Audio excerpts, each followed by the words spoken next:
So take a few moments to make sure that you're sitting comfortably, relaxed as much as possible, and that your mind is also relaxed in the present, not thinking about the past or things you have to do later. Put aside all other thoughts and let your mind just be right here, right now.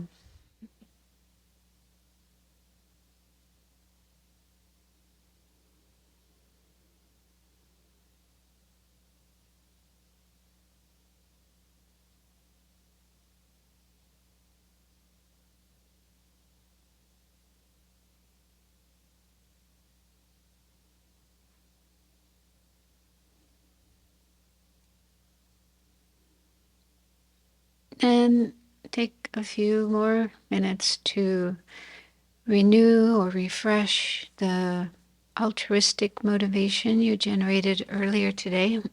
Or if you didn't do that, then do it now. Really try to make sure that we are here participating in this session for the benefit of all living beings. The highest goal, becoming a fully enlightened Buddha to help all living beings, but also to be as helpful to others as much as we can between now and that state of enlightenment.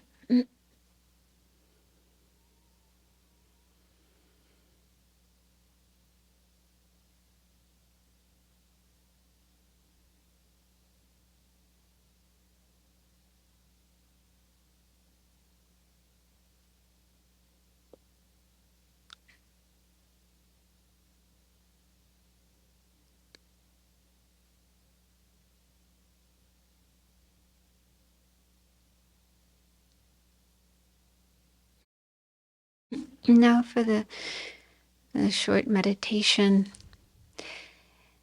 See if you can imagine yourself at the time of death.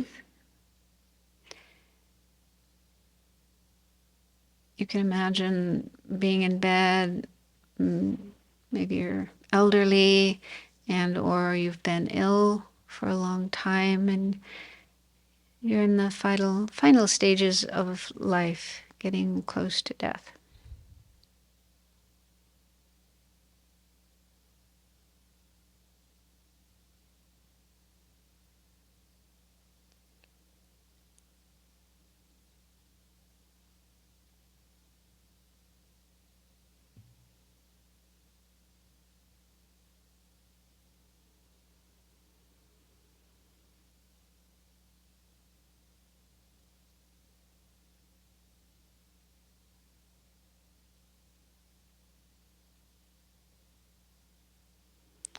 And now ask yourself, what state of mind would you like to have at that time?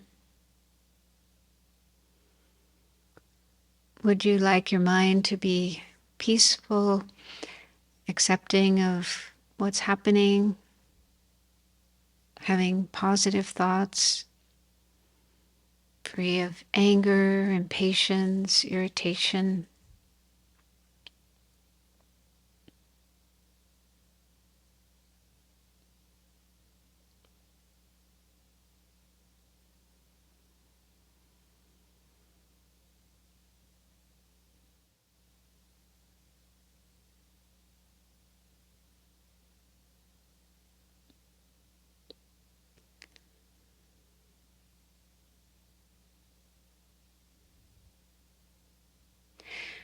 So I'm pretty sure everybody would like to have that state of mind when they're dying.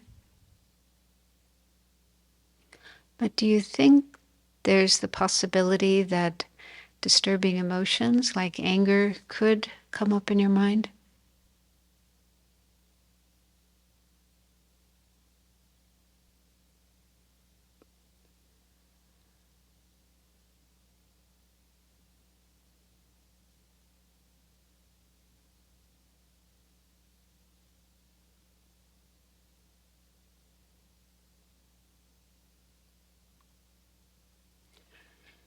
Does anger arise in your mind now? when things happen that you don't want or don't like, and you find it hard to manage the anger, but get caught up in it and maybe even act it out.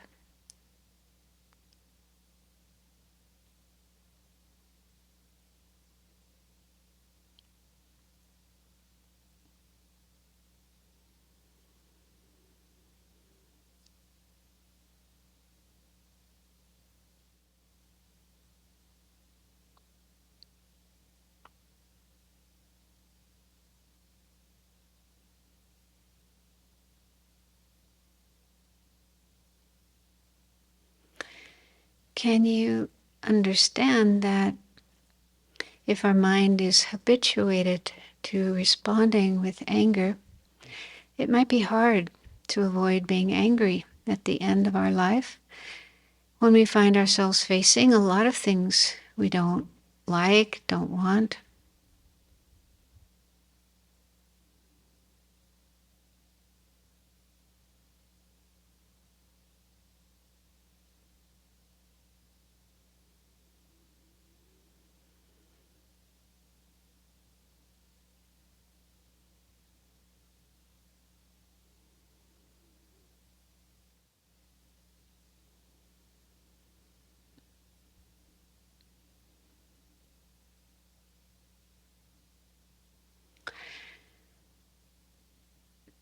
So we don't know when we will be facing death. It could happen any day, any time.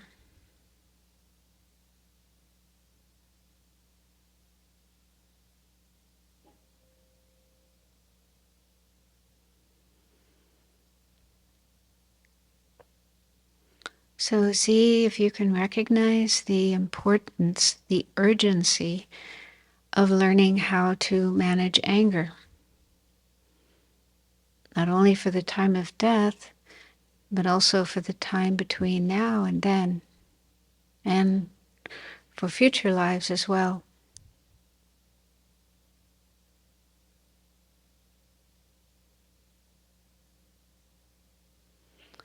And also, not just for your own benefit, but for the benefit of all living beings.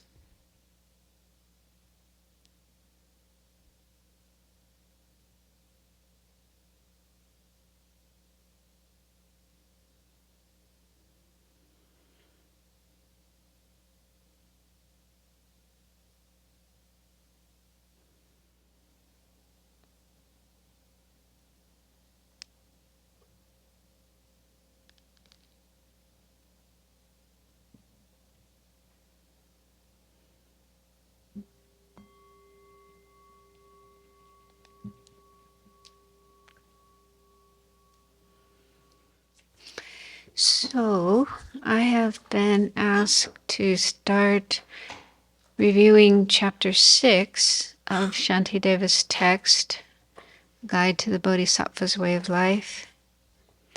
And this is one of my favorite teachings. It's kind of like a treasure chest full of really helpful methods for dealing with anger and learning to be more patient.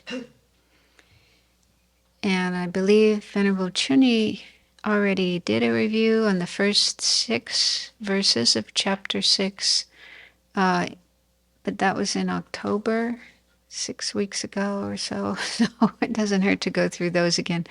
So I'll just briefly go through the first 6 verses and then see how many more I can do after that. And also the first few verses mainly talk about the faults of anger and the benefits of patience. And just a few days ago, we had a really wonderful teaching from Geshe Yeshe Tapke on that very topic of the faults of anger and the benefits of patience. So hopefully that's still there in our mind, fresh in our mind. So yeah, it's really, really important to recognize that anger is something dangerous.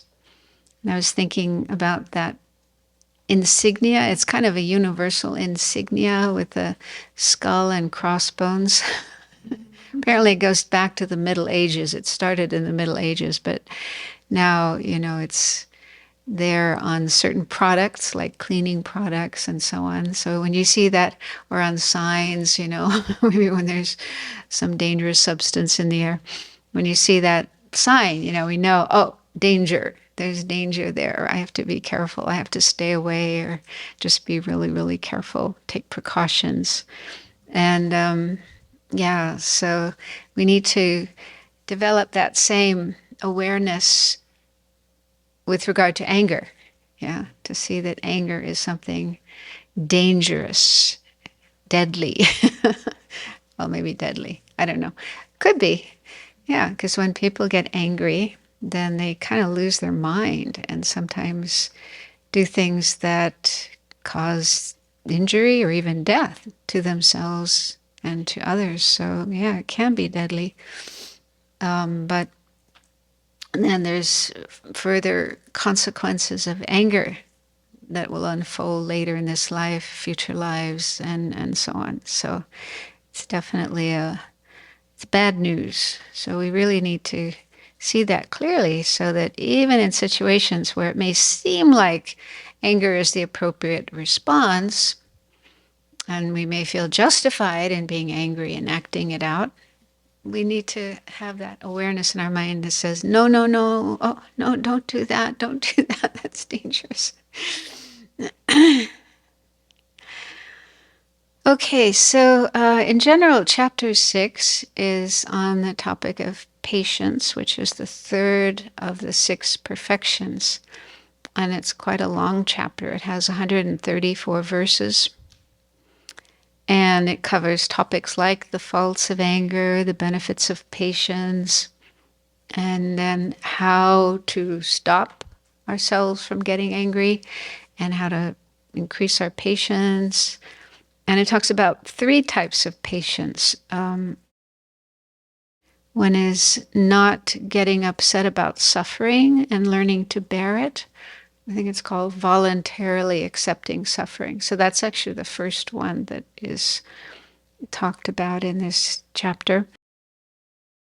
And a second type of patience is not retaliating to harm. So even in situations where someone is harming us or harming people we care about, we learn to not react and retaliate to that. And then there's the patience. The third one is the patience of definitely thinking about Dharma. And I'll be using the translation by Stephen Batchelor, but also there's a wonderful book by His Holiness called Healing Anger. He gave teachings on this chapter in, I don't know what year. Was anyone there? It was in Tucson, Arizona. 1993, yeah.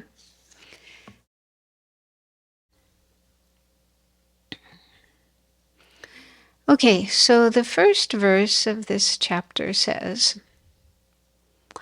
whatever wholesome deeds, such as venerating the Buddhas and generosity, that have been amassed over 1,000 eons, will all be destroyed in one moment of anger.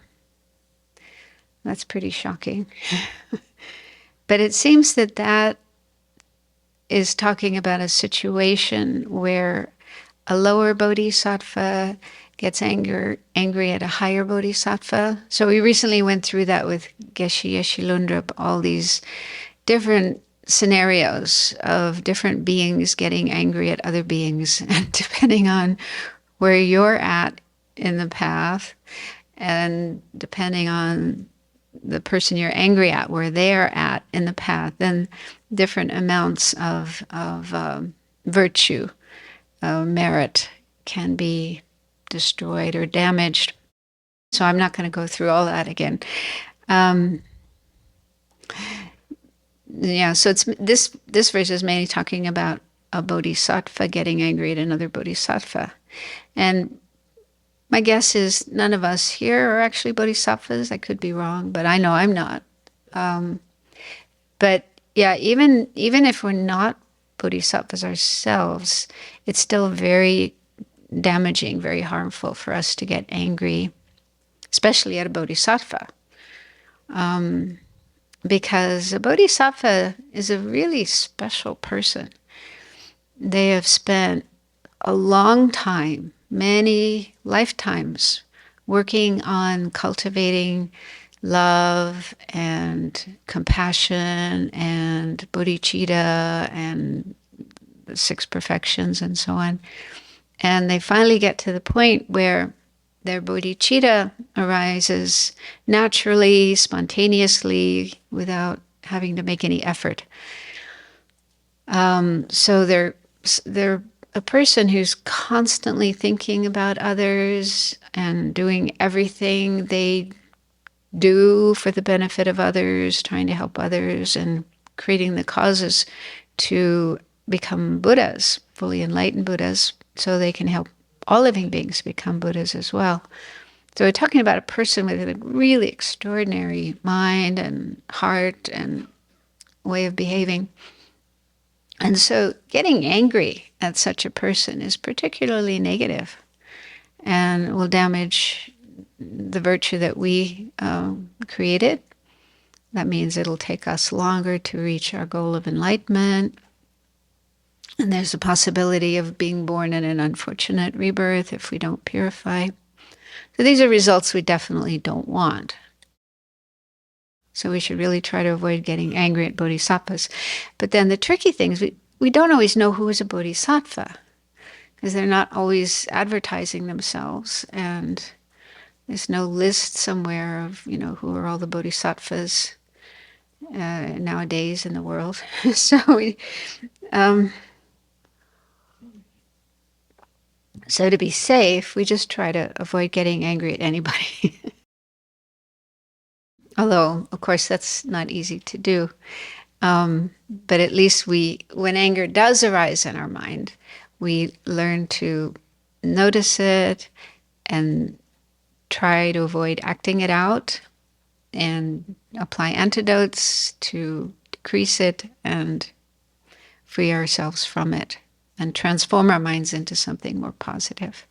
So those are what we can start doing in the beginning. And it's also said that if we get angry at those who have benefited us very much, especially our parents, teachers, anyone in this life who's helped us a lot, benefited us, that's also particularly negative.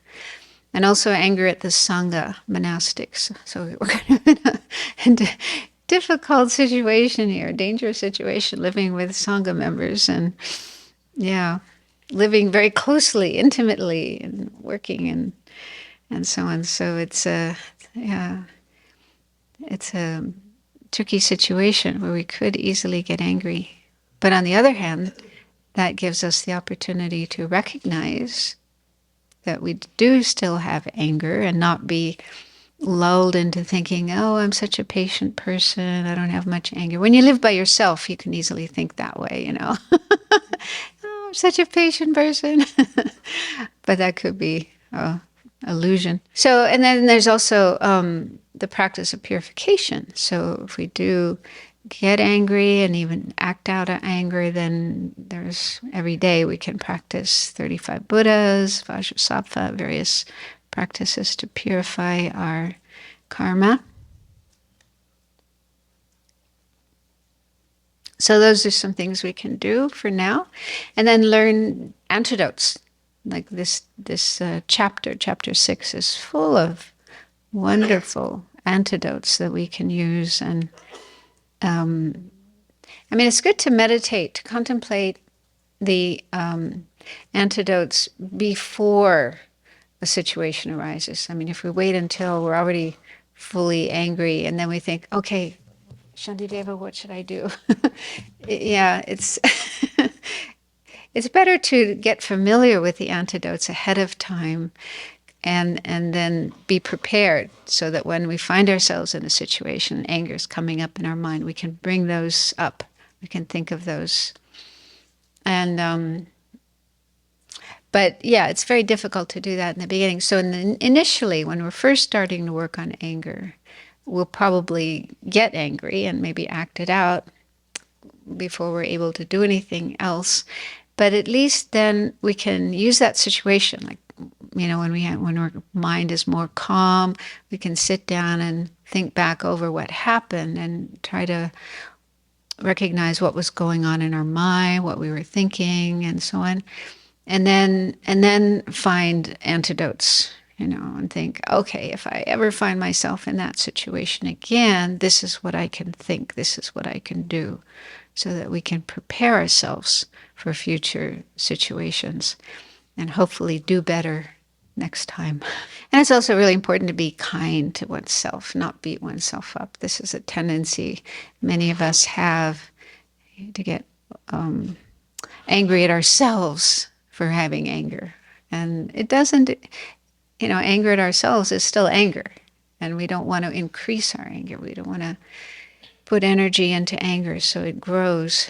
So we need to have kindness and compassion and patience towards ourselves as well as towards others. But all of these things do take time. So we need to be patient and just keep practicing, and not expect that it's going to be quick and easy. Okay, anyway, this is one useful thought with regard to anger, just to think about how it destroys virtue, because it takes a lot of effort to create virtue. We have to get up early in the morning and go to the meditation hall and then spend all this time doing these practices and so on. So creating virtue usually doesn't come easily. It takes energy, it takes effort. And it would be a great shame if, we put all this time and energy into creating virtue, and then in 1 second, in 1 instant, all that virtue can be wiped out, or at least damaged so that it doesn't bring its result. So that would be a bit like if you're, an ordinary person who has a job and makes money, and maybe at the end of the month they get their paycheck. After working so many hours all month, they finally get their paycheck, or maybe it's cash, and then they lose it, falls into a fire or blows away in the wind or gets stolen, somebody picks their pocket. So they'd feel pretty awful about that. So it's kind of similar, working hard to create virtue and then losing it in just a moment of getting angry. So that would be a great shame. And that really helps us to have the determination to not let that happen, to not let ourselves be taken over by anger and then acting it out. Okay, so then the second verse says, "There is no evil like hatred and no fortitude like patience. Thus, I should strive in various ways to meditate on patience." So we can just think about things that happen in the world when people's minds get caught up in hatred. They do such terrible things, like this war in Ukraine that's been going on since February, I think. And just deliberate acts of violence and cruelty. It's just horrific. And this is mainly hatred. There's other factors as well, greed and pride and ego, of course, but a lot of it is hatred. So hatred motivates horrific acts of violence and cruelty and causing a huge amount of suffering. And every day in the news there are stories of murders and other horrific things that happen.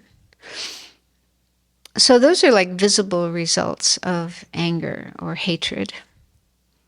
And then in some texts, for example, a sutra called the Questions of Upali Sutra, the Buddha said that he does not see the same detrimental effects from other non-virtues as he does from anger. So the Buddha himself said anger, hatred is worse than other non-virtues. And in Lama Tsongkhapa's commentary, which we've been learning with Geshe Tupten, Geshe Leshe Lundrup, that text called Illumination of the Intent, he says, when it comes to propelling unwelcome consequences as its effects, and when it comes to harming virtues, there is no evil similar to intolerance, namely anger. And in his commentary here, His Holiness said there's two reasons why anger is the greatest evil. One is it's the greatest obstacle to enhancing bodhicitta. Right? So I think all of us here, we're here because we want to, we're inspired by this teaching of bodhicitta, the Bodhisattva's path, the attainment of Buddhahood to benefit all living beings. So, we're committing our lives to practicing that as much as we can, cultivating bodhicitta. So, anger and hatred are the biggest obstacles. They're like totally opposite. With bodhicitta, we aspire to benefit sentient beings, to help them, to relieve their suffering as much as we can. Whereas with anger and hatred, that motivates us to do just the opposite, to give harm. And if we can't control it, then it does motivate us to act out such actions and give harm to others. So it's a huge obstacle to cultivating bodhicitta and increasing bodhicitta. And then the second reason anger is the greatest evil is its capacity to destroy virtue and calmness of mind. So anger, as we saw in the previous verse, anger can destroy our virtue, but it also destroys the calmness of our mind. So, I think we like having a calm, peaceful mind. It's very pleasant. And it makes it easier to do our work and interact with others and meditate and so on. So in our mind, the calmness of the mind is disturbed with anger, and that's very easy to see. Just watch your mind when there's anger or even irritation. It's very disturbed, so it becomes difficult to focus on the work that we need to do and have pleasant and fruitful interactions with others. And when we try to meditate, all we can do is think about these angry thoughts. So it's clear that it disturbs the calmness of the mind.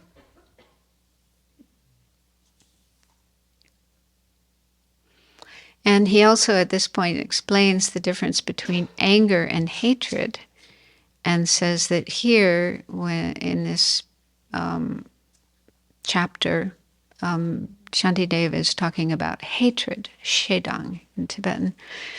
And he says anger can sometimes be positive. For example, when it's motivated by compassion or it acts as a catalyst for positive action. So, His Holiness does sometimes say that anger can be a catalyst for change and doing things that are compassionate, like overcoming injustice. But hatred, he said, hatred can never be positive or beneficial.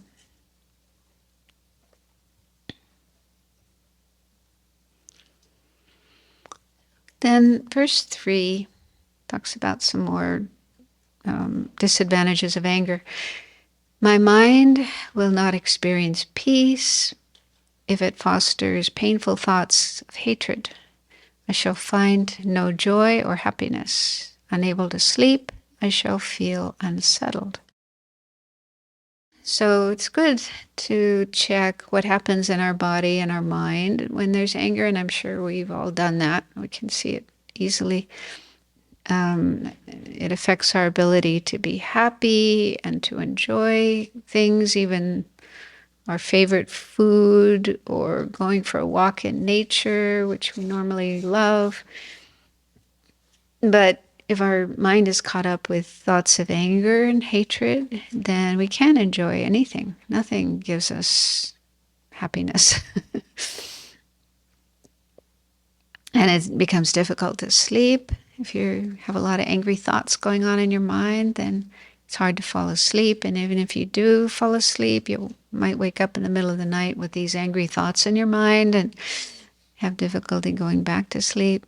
So it definitely disturbs the peace of our mind and also health. There's scientific, I've heard, research done that shows anger also is harmful for our health, like high blood pressure, heart problems, heart disease.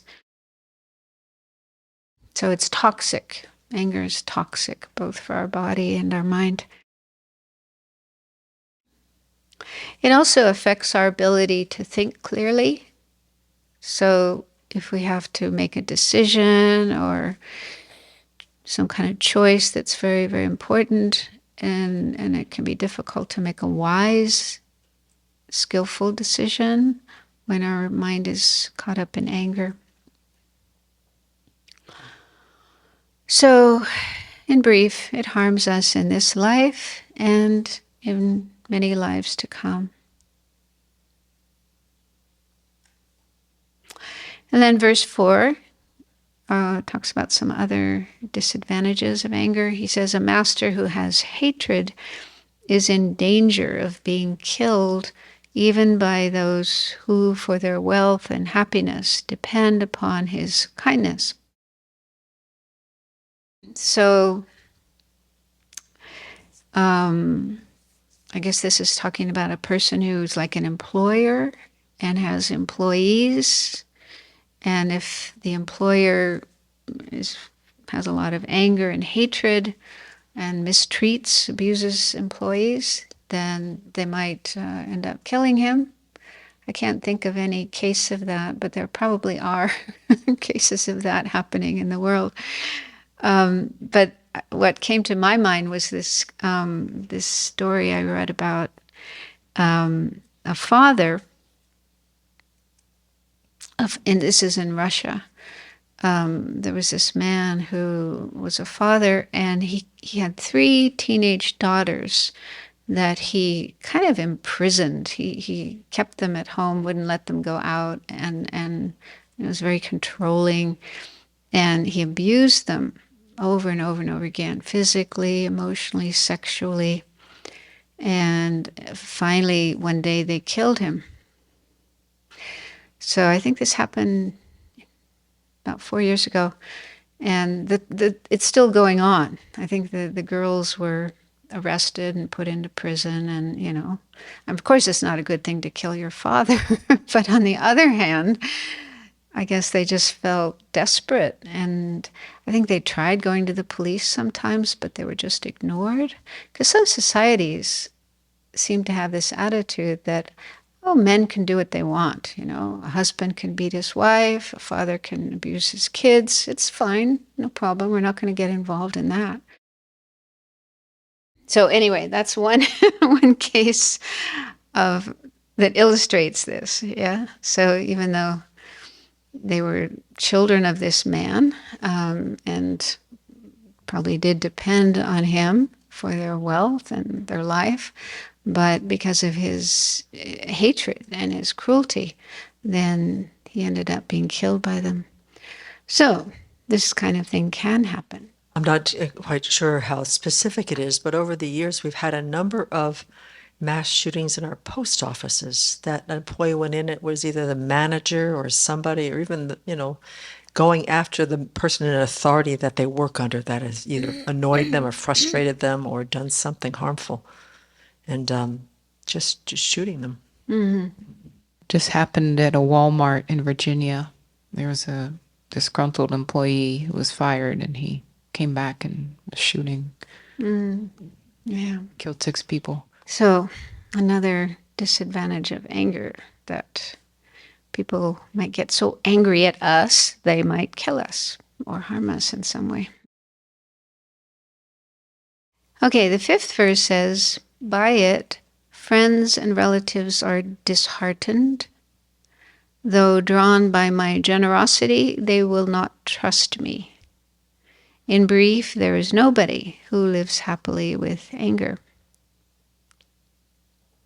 So I thought we could just think about people we know, friends, relatives, who have a lot of anger and frequently act out their anger with their speech and their behavior and so on. And just check how that affects us. How are we affected by another person's anger, especially someone in our circle of family and friends? So that can be very helpful to recognize how one person's anger affects others who are nearby, and then apply that to ourselves. Because, I mean, when we get caught up in anger, we're just so focused on our anger and why we're angry, we may not be fully aware of the people around us and how they were affected by that. We're so self-cherishing and ego takes over, and we're only thinking about me and my side of things and not thinking about others and their side of things. So this is very helpful then to think, oh, how are we affected by another person's anger? And then turn that around and think, oh, so this is how other people around me are affected when I'm angry and I'm acting out my anger, speaking it and acting it and so on. So we can probably feel uncomfortable and fearful, mistrust, and wanting to keep a distance from that person, maybe even anger and aversion and different kinds of emotions. So see, this is what happens to other people when we are angry. Yeah, so he says, in brief, there's nobody who lives happily with anger.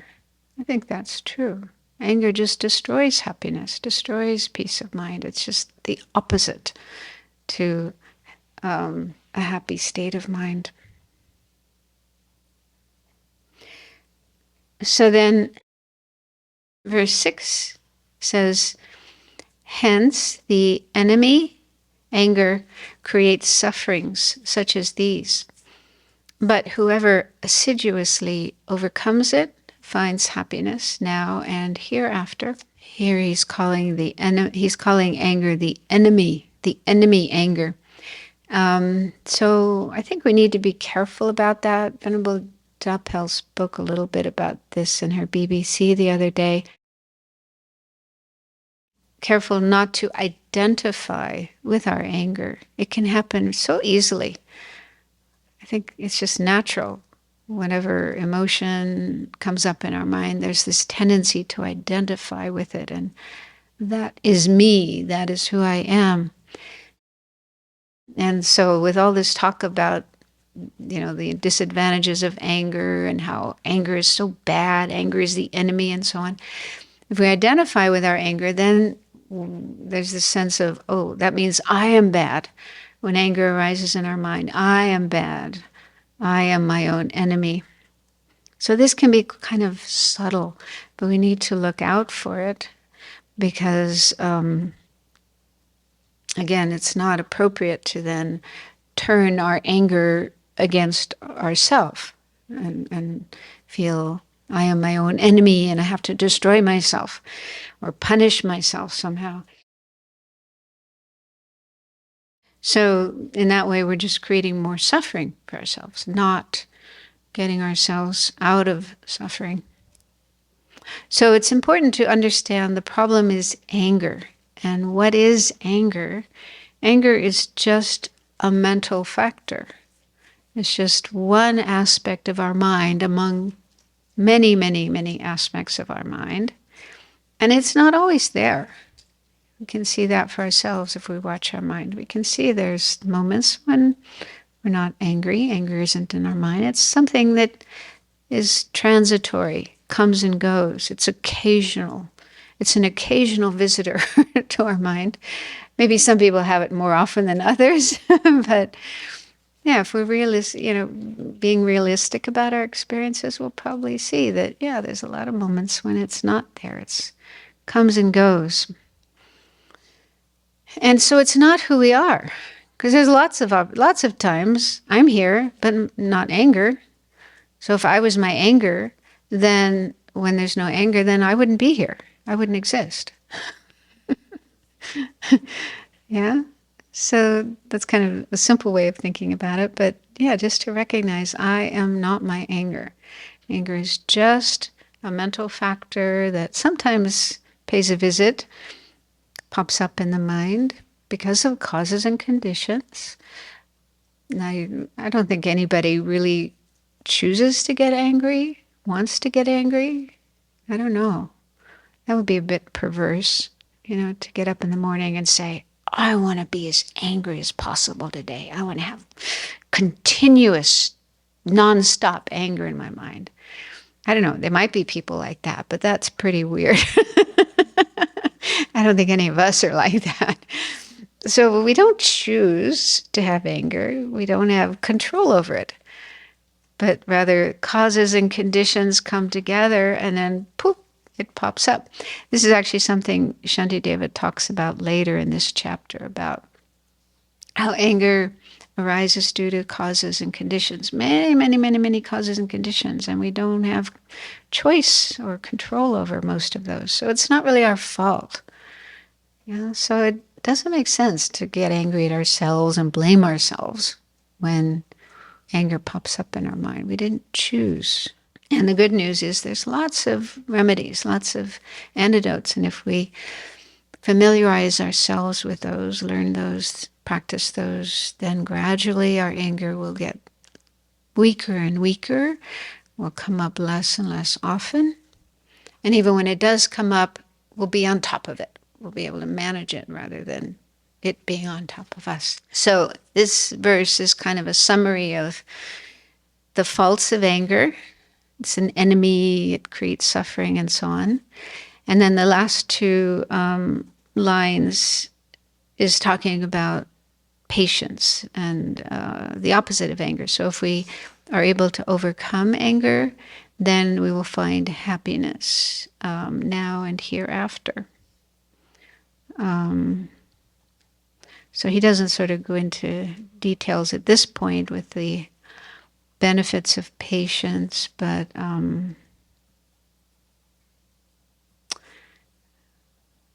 we can just think of the opposite, whatever is opposite to anger. So we'll have positive experiences in our body and mind. It's good for our health and our ability to live long. It's good for our mind. Our mind will be more peaceful, happy, calm. So we have good experiences, physical and mental. And our relationships with other people will go well if we have more patience, more kindness, more love, rather than anger. So have nice interactions with others, working together, talking together, and so on. These will go well without anger, with patience instead. And then mentally we'll be able to think more clearly. Our mind will be more clear. And so when it comes to doing our work, making decisions, studying, meditating, and so on, then those things will go better with patience. So those are like immediate advantages of patience that we can see now. And then for long term, our future rebirths will be good ones. We'll have a beautiful body. That's what they say. That's one of the consequences. It says anger makes you ugly and patience makes you beautiful. So that's for the future, but even now, even in the present, when someone is really angry, do they look attractive? On the other hand, even someone who may not be super attractive, but if they're a very patient person, very kind and patient, then there's some kind of beauty about them. Yeah. So even in an immediate sense, we can see that it affects our physical appearance. And I mean, we're not trying to be beautiful, but there is a benefit from the point of view of for bodhisattvas, because we want people to be attracted to us and trust us so that we can more easily influence them and help them. If we're really ugly and scary looking, we're going to scare people away. So then harder to benefit others. So there is a benefit to having an attractive appearance to do one's bodhisattva deeds. So anyway, this is really important to clearly recognize the disadvantages of anger and come to see it like something poisonous, like a toxin. And just as we want to get rid of toxins in our body, if we want to be healthy, we want to have a body free of toxins, then we also want to free our mind from mental toxins.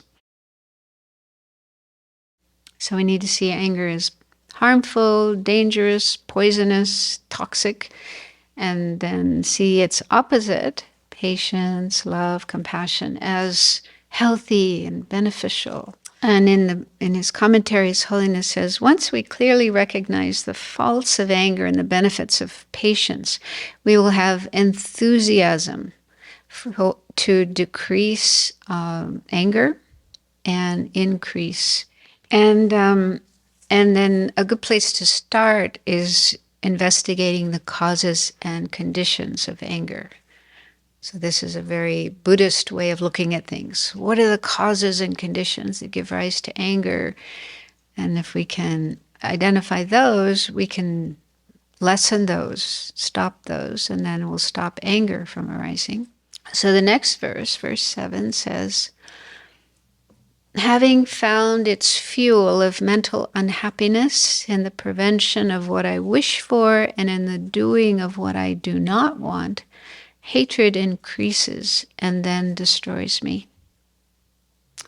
So this verse is very, very helpful because it points out one of the main conditions for anger arising in our mind, and that is being unhappy.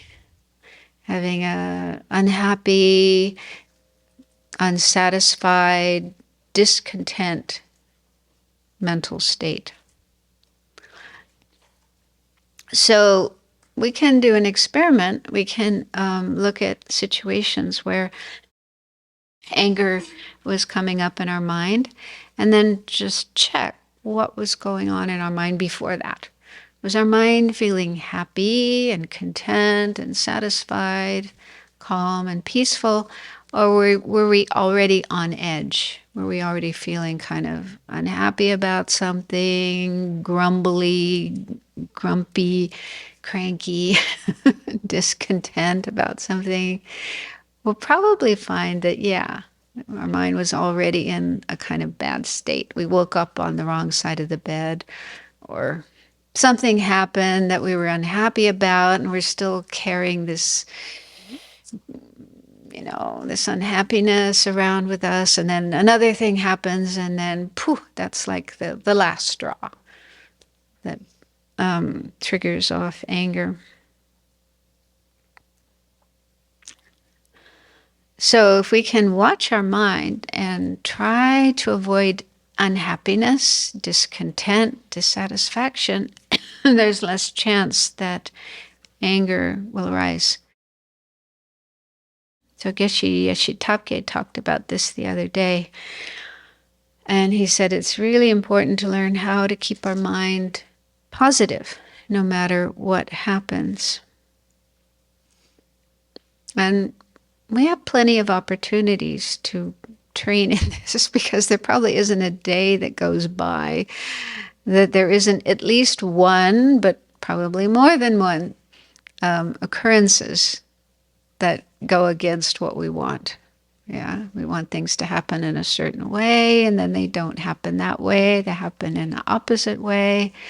We want people to treat us in a certain way, look at us in a certain way, talk to us in a certain way, and they don't. They do the opposite. So there's plenty of opportunities.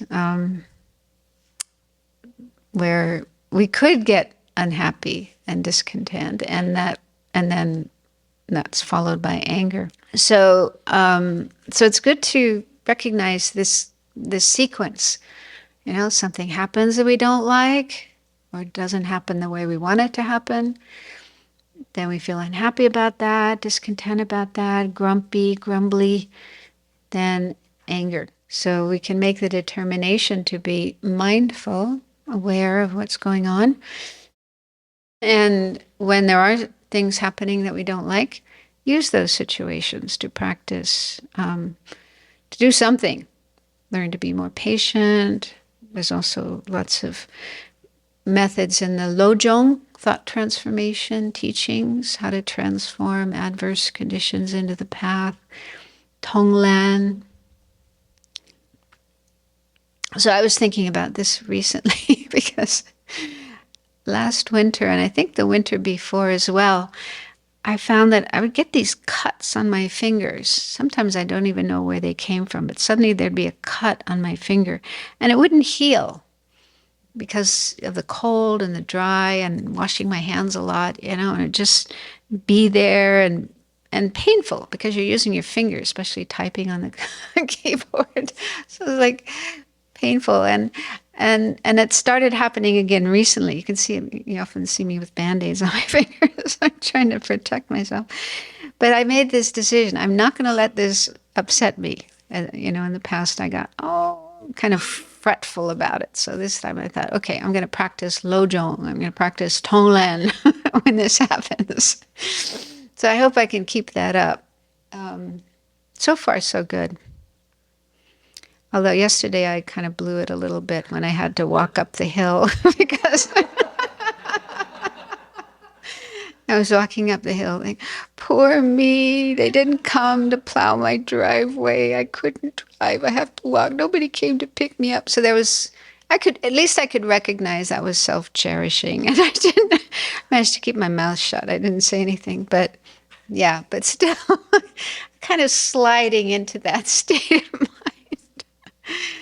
But anyway, yeah. So we have plenty of opportunities to put this into practice. And so if we notice our minds sliding in that direction, leaning in that direction of being unhappy, complaining, blaming, discontent, and self-pitying, and so on and so forth, just say, no, no, no. I'm not going to let that happen, especially recognizing how that can easily lead to anger. Anger and blame and all kinds of negative stuff. So it's hard to stop the mind from being unhappy. Unhappy thoughts and feelings will probably come up. But if we can at least notice it as soon as possible, recognize it as soon as possible with this awareness of the danger. It's just like in the summertime, when it's really dry here, and all the grass and the trees and everything is dry and it's like 100 degrees, and we're really careful about sparks or ashes or any tiny thing that could start a fire, because we know even a tiny little spark could just be disaster. So we're super, super careful even about tiny little things like that.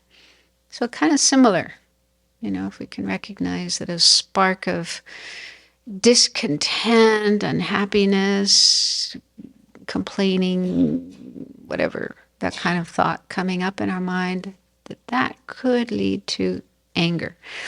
So take care of that. Deal with it as quickly as possible.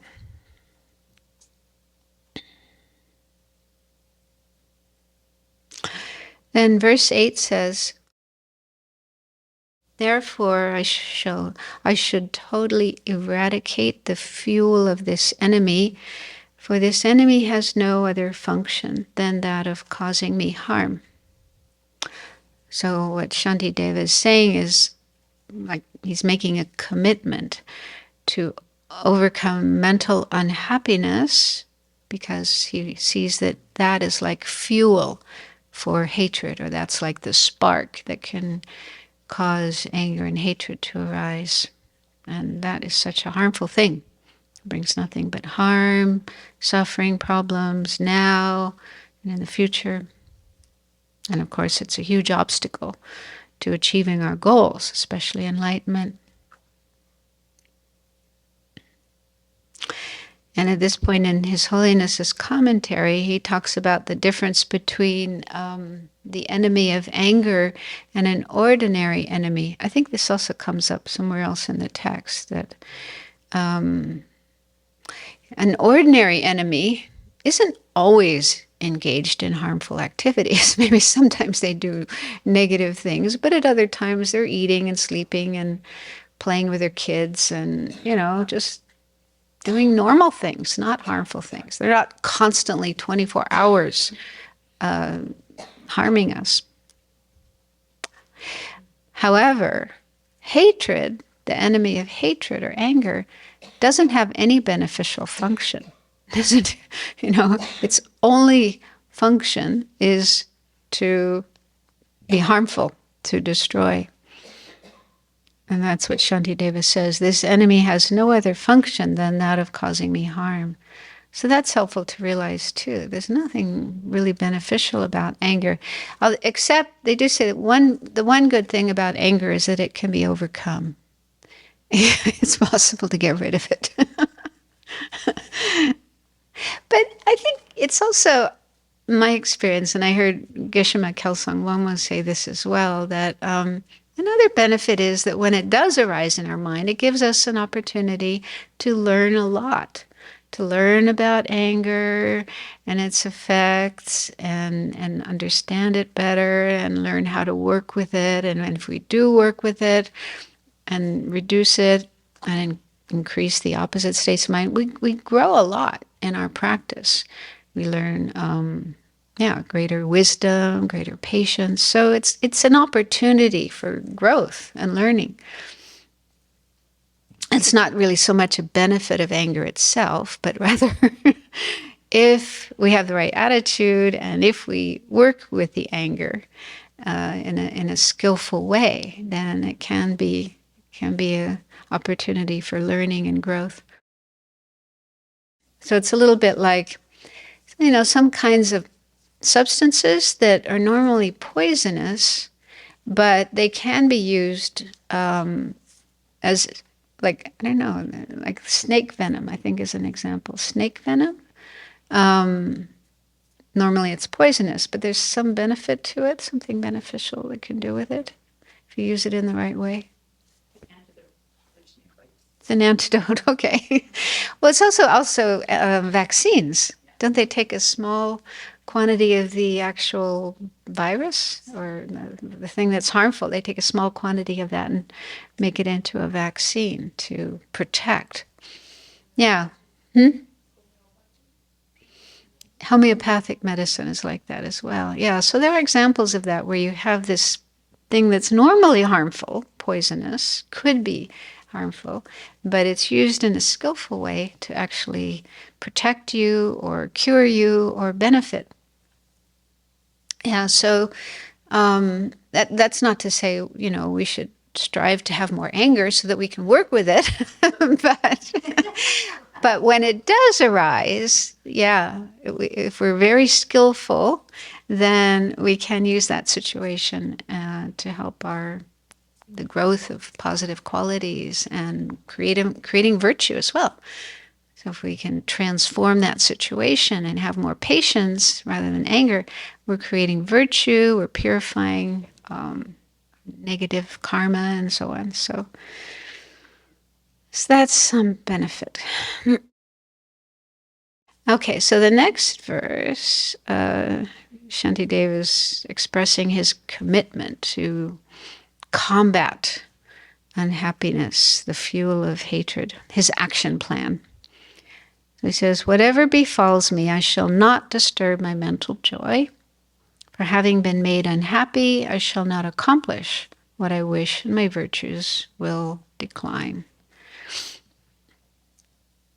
So he's saying, no matter what happens, I won't let my mind be disturbed, be unhappy, lose mental joy. And His Holiness said the meaning of mental joy is a state of calmness and stability. It's the counter factor of discontent, mental happiness. So he's determining, I'm going to keep my mind in a positive state, a joyful, calm, stable state, no matter what happens. Because otherwise there's the danger. If you get unhappy, then you could get angry, and then all those bad consequences. So this next verse I love. This is one of my favorite verses. 10 says, why be unhappy about something if it can be remedied? And what is the use of being unhappy about something if it can't be remedied? So this verse, it's really good to memorize it, or at least get the gist of it, and keep that in the mind, because it's so helpful. That's my experience anyway. So the way we can use it is when there's some misfortune, something is happening we don't like, something is happening other than how we want it to happen, and so on. Ask ourselves, is there something I can do? Is there a remedy, a solution to this? And if there is, often there is something we can do, then do it. Put your energy into that. Because otherwise, just sitting around being unhappy, and the mind is going over and over and over, playing this tape, oh, it's so awful, it's so terrible, why does this have to happen to me, and so on, all those kind of thoughts. That's just totally useless. Doesn't do any good at all, and it just makes you more unhappy. Yeah? It's like you're playing this tape, continuous tape, that just makes you more and more unhappy, more and more discontent.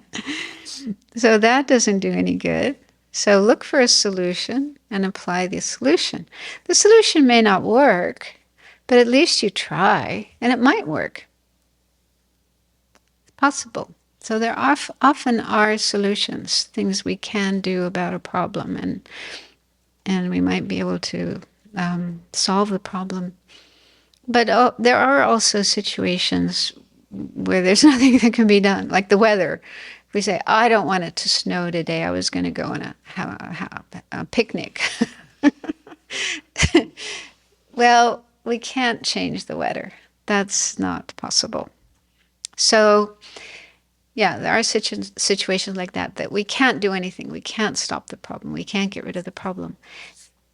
But even if we can't change the external situation, we can change the internal one. We can change our mind, our attitude, our way of thinking. Do something there. Let me finish. So if there is a situation we're unhappy about, or it could even be very harmful, very, very negative, like the war in Ukraine. That's not something we can stop, but we can do things with our mind. Making prayers, doing meditation, sending donations. So there's always something we can do if we're creative. And recently Venerable had these books, wasn't it? Somebody wrote these books. Was it about the war in Ukraine? Yeah, these cute little books. So this person, put her energy into writing books and making them available for others. So there are things we can do.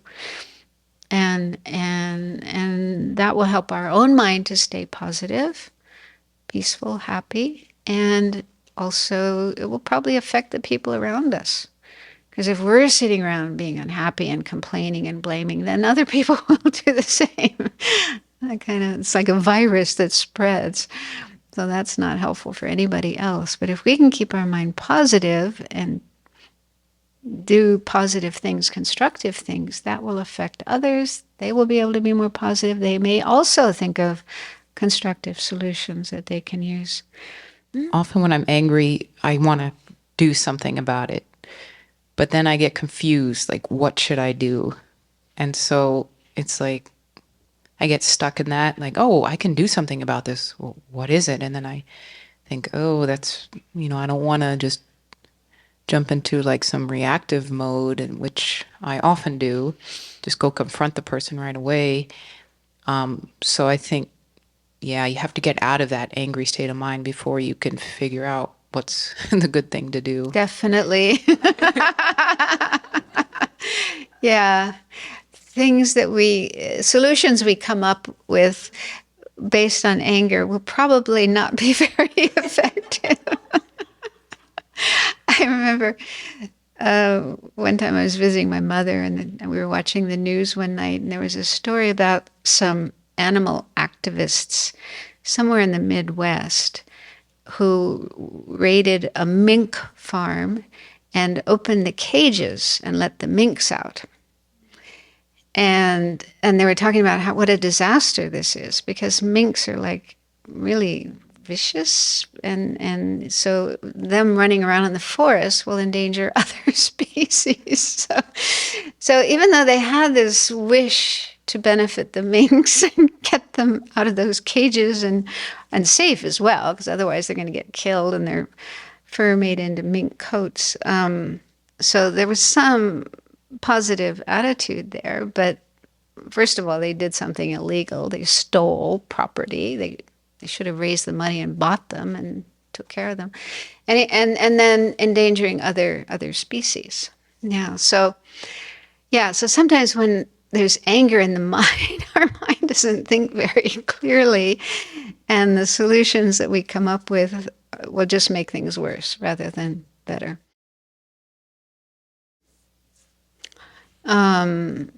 So it's good to calm yourself down and say, okay, let's go away, calm down, take some deep breaths, think about this. And you could also talk with somebody, talk with one of the seniors, say, look, I'm having this problem, this situation. Can you help me find a solution? So talk to someone with more knowledge, more experience, more wisdom. That's also very helpful. Not talking to vent, just complain about this person, but sincerely seeking help, and what would be the best way of dealing with that situation. So this verse, very, very helpful. So there's two situations here. So when we have a problem or a situation we're not happy about, we don't like, then it's good to sit down, calm our mind down, and then ask ourselves, is there a solution? Is there a remedy? Is there something I can do to at least try to solve this problem, remedy this problem? And if there is something we can do that's not going to be harmful or illegal or unethical, then put our energy into that. And on the other hand, there's nothing that can be done. Can't change the weather, can't stop the war in Ukraine. Then what he says here, what's the use of being unhappy?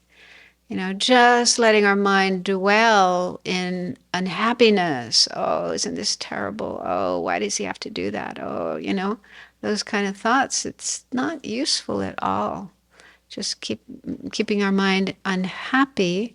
Then maybe angry. We could end up getting angry and affecting others with our anger as well. So don't let your mind go down that path. Instead, like I say, there's always something that can be done, at least on the mental level, on the meditative level. There's practices of Lojong and Tonglen and meditating on loving kindness and compassion. So there's many, many, many practices we can do, saying prayers, mantras, and so on. So there's always something we can do, at least on the mental level, on the spiritual level, about a situation, even if we can't stop it out there. I may have told this story before, but there's one wonderful teacher I was fortunate to meet and have some teachings from, Dema Loche Rinpoche. You meet Dema Loche Rinpoche, a wonderful Lama. So once he was visiting Singapore, and we had this little monthly newsletter. So I did an interview with him for our newsletter. And I asked the question, something like, was there ever a time when you experienced a lot of problems and difficulties, and how did you deal with that? I thought that could be inspiring. And so he said, well, most of my life I didn't have any problems, despite the fact that he was a refugee escaping from India. And escaping from Tibet into India and so on. But he said there was one point in his life, it was after he'd already escaped and he was living in India, and I think he was still studying, maybe, still completing his studies. And it was during the Cultural Revolution, and he heard all these stories about, this craziness that they did. They just went and destroyed temples and statues and Dharma books and put people in prison and so on. It was just hearing all those stories about what was happening in Tibet. He said he got really, I don't remember the exact words he used, if he said depressed or despair, but anyway, his mind really went down. And he went to see Ling Rinpoche, previous Ling Rinpoche, and talked to him. And Ling Rinpoche quoted this verse.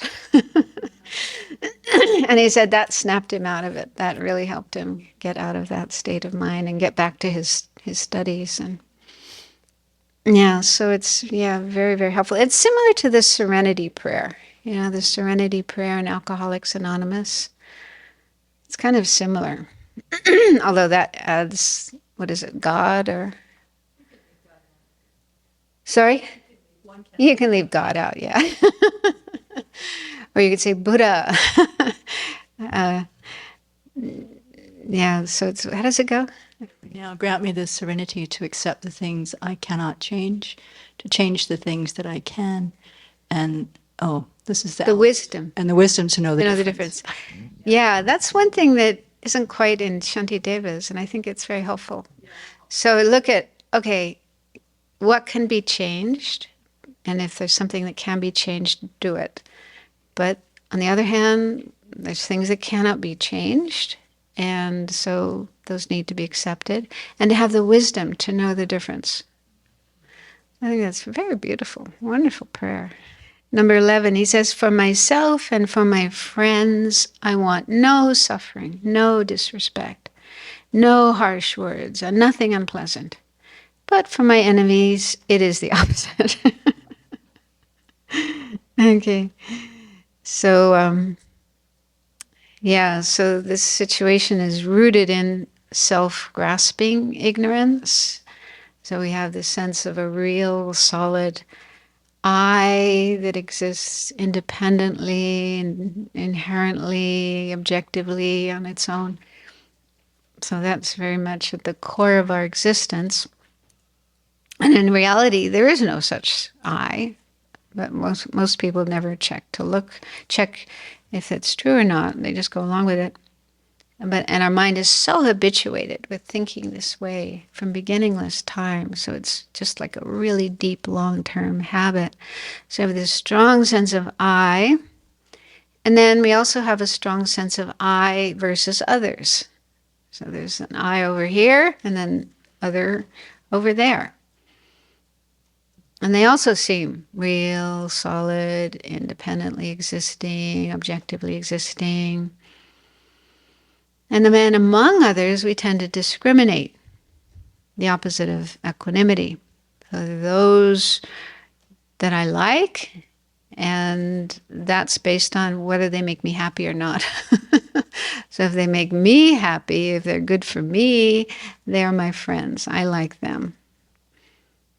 And then if they don't make me happy, and the opposite, if they make me unhappy, if they are somehow threatening or harmful to me, then they are the enemies. I don't like them. I don't trust them. And then there's everybody else, those who are neither helpful nor harmful to me. It's always from this point of view. It's always based on me, from my point of view. And then based on that biased way of looking at oneself and others, then we want only good things, happiness, good experiences for me and those on my side, my friends, my family. But then when it comes to the enemies, we want the opposite. He doesn't spell that out, but we don't want them to be happy. We don't want them to have good experiences. And if they could have problems, that would be nice. So due to this attitude, then we can be very unhappy when bad things happen to me and my friends, like our political party loses an election, That's a cause of unhappiness. And then when good things happen to the other side, when that political party wins an election, then we're not happy.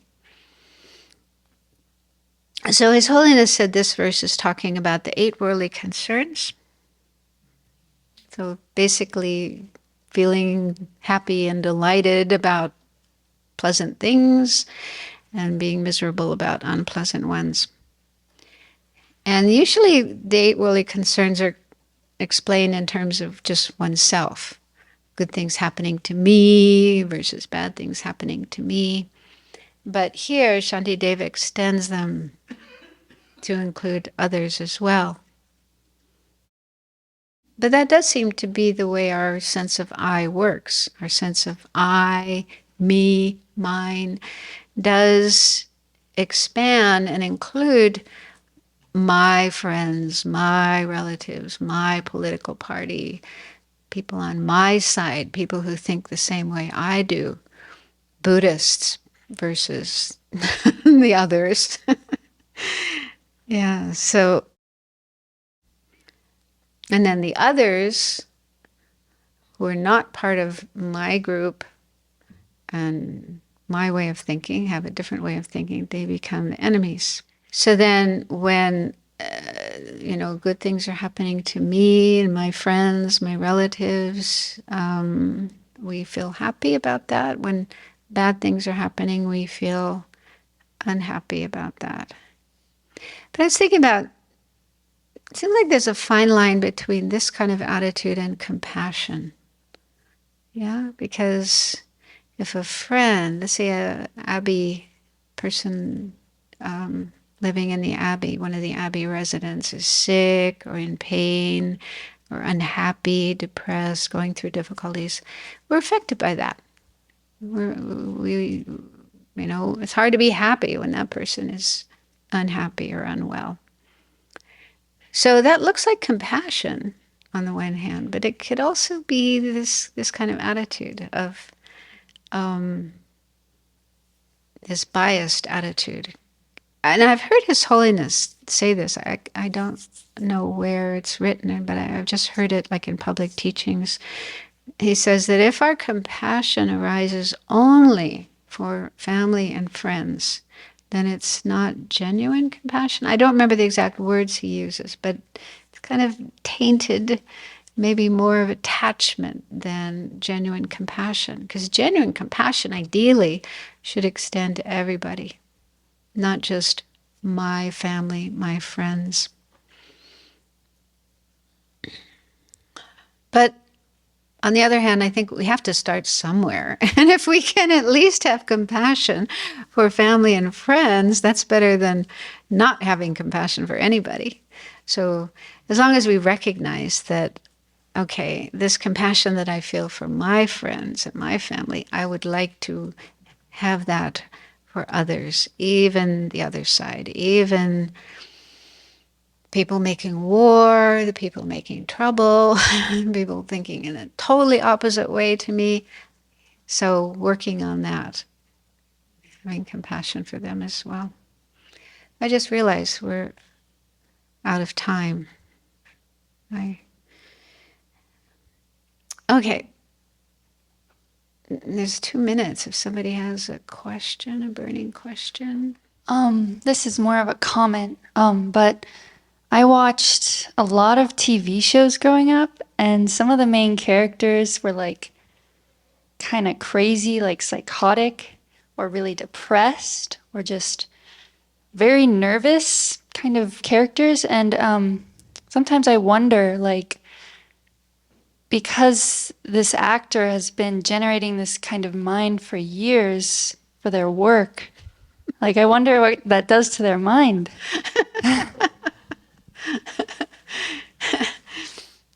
Yeah, I don't know. And if they can, like... You can ask Richard Gere. He sometimes plays characters that are... Yeah. This helps or not, but the whole idea about not being angry towards someone.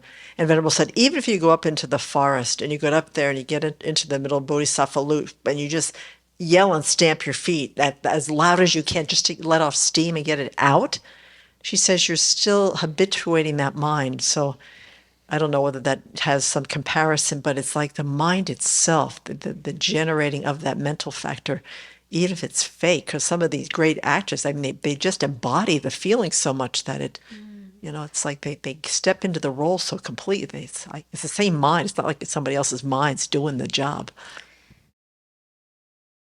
I guess you could also, though, think of it as this is helping me understand that kind of person so that I can have more compassion for them. So, yeah, if you're really wise and really skillful, it could be used that way. But yeah. This question reminded me of a sutra that I don't remember the actual name of in the Pali canon, where there is a reference to an occasion when Buddha was asked about the lives of artists, and he didn't sound good towards them. And then the general feeling is, are all artists like this?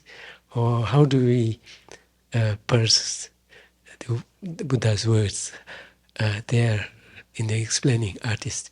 Does this apply to all the artists? So I can get where her question is coming. And that was asked, that was in one of the questions that the Eastern Horizon editors asked us to respond to. So I had to really make a distinction between what their motivation is, etc., etc.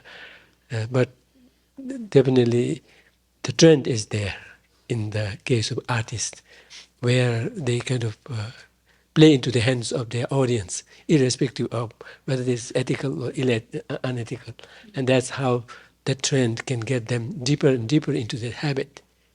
So, and that also exposes themselves to their fans, which would very easily catch that and take that as a virtue, as a way of showing kind of a showing camaraderie. So that's how the negativity may be spreading. So that's what the Buddha may be alluding to. But anyhow, interestingly, there is a sutra there, and that's making people think twice of what actually is going there. Yeah, I think one would need a lot of wisdom and a lot of, very strong mind to be able to play roles like that. And yeah, it's never something I never really thought about. So we should stop here and dedicate the merit.